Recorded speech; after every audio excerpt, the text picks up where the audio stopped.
Selamat pagi Ibu. Di video ini saya ingin menjawab pertanyaan-pertanyaan yang telah diberikan. Yang pertama, jelaskan keanekaragaman atau kemajemukan bangsa Indonesia. Keanekaragaman bangsa Indonesia itu maksudnya segala sesuatu yang beragam di Indonesia. Tentunya di Indonesia mempunyai keragaman, karena rakyatnya yang dibilang cukup majemuk, seperti agama, suku, bangsa, ras, golongan, dan lain-lain. Yang kedua, jelaskan ajaran Yesus tentang menghargai kemajemukan. Dalam kitab suci, khususnya di kitab Perjanjian Lama, diceritakan bahwa bangsa terpilih seringkali menghayati rasa suatu bangsa, satu Tuhan, satu negara, satu tempat ibadah, dan satu tata hukum. Itu artinya mereka mengajarkan kepada kita sekarang ini agar menghargai segala perbedaan, segala kemajemukan yang ada di negara kita ini. Yang ketiga, jelaskan ajaran gereja tentang kemajemukan.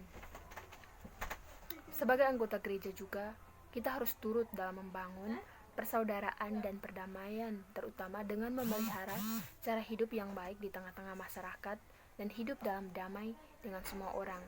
Setiap anggota gereja dituntut untuk saling menghormati martabat rohani di setiap orang.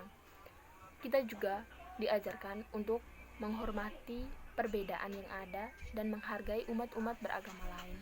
Yang keempat, jelaskan sikap hidup masyarakat yang majemuk. Dalam masyarakat yang majemuk, sikap masyarakat yang harus dikembangkan yaitu sikap toleransi dan sikap saling menghargai setiap perbedaan yang ada. Kita harus mengembangkan sikap-sikap tersebut untuk saling menghargai umat sesuai norma agama, kebudayaan, ras, suku, bangsa, adat istiadat, dan lain sebagainya. Yang kelima, upaya-upaya membangun semangat kesatuan dan persatuan dalam masyarakat yang majemuk. Yang pertama yaitu kita harus menghormati perbedaan. Yang kedua, memelihara hak dan kewajiban umat beragama. Yang ketiga, genggam erat Bhinneka Tunggal Ika. Yang keempat, mengalahkan hubungan dagang dengan daerah lain. Yang kelima yaitu toleransi. Yang keenam, upaya konkret mengembangkan sikap hidup sebagai orang Katolik di tengah kemajemukan atau keanekaragaman bangsa Indonesia. Upaya-upaya yang perlu kita lakukan sebagai umat Katolik di tengah kemajemukan itu adalah yang pertama, toleransi.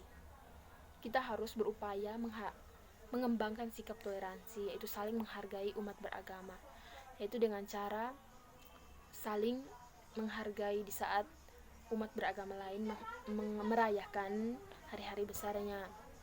Yang ketiga, ikut berpartisipasi dalam kegiatan-kegiatan rohani di gereja, karena dengan turut terlibatnya kita dalam kegiatan-kegiatan rohani di gereja tentunya akan membawa sikap positif dalam diri kita sehingga kita bisa menghargai setiap perbedaan yang ada. Yang berikutnya, kita harus menjunjung tinggi nilai persaudaraan dan solidaritas, yaitu dengan mengadakan kegiatan-kegiatan bersama, seperti misalnya terjadi sosialisasi atau merayakan misa bersama umat beragama Kristen dan lain sebagainya.